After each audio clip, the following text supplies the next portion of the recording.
प्रणाम का महत्व। महाभारत का युद्ध चल रहा था।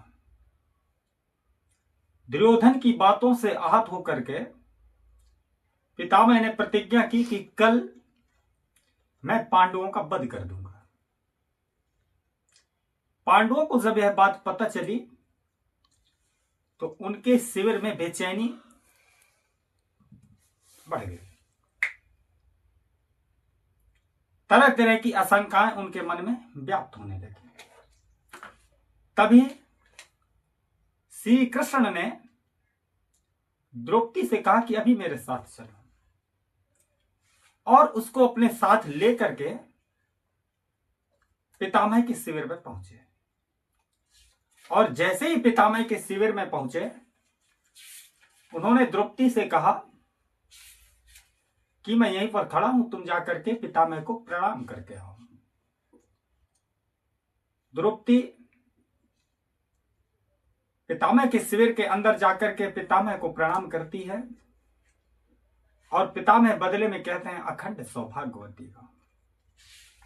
लेकिन वत्स, तुम इतनी रात को अकेले कैसे आई हो? क्या तुम्हें श्री कृष्ण लेकर तो नहीं आए? द्रौपदी ने कहा हां।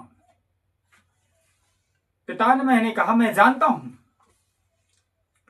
कि मेरे एक वचन को मेरे दूसरे वचन से काट देने का काम श्री कृष्ण ही कर सकते हैं और कोई नहीं कर सकता। पितामह शिविर के बाहर आए और द्रौपदी भी साथ में।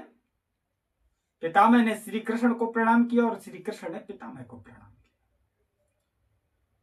और दोनों अपने अपने शिविर की ओर प्रस्थान कर लिए। श्री कृष्ण ने द्रौपदी से कहा कि आज आपके एक प्रणाम से आपके पतियों की जान बच गई। यदि आप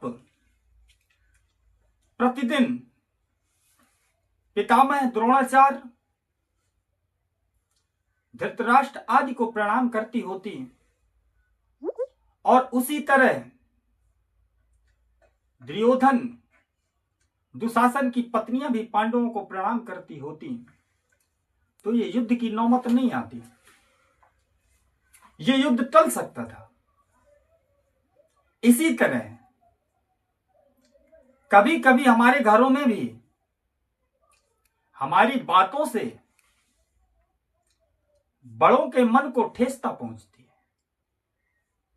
इसलिए घर के बच्चे और बहुएं अपने से बड़ों का प्रणाम करें, अपने से बड़ों को प्रणाम करें, क्योंकि बड़ों का दिया हुआ आशीर्वाद,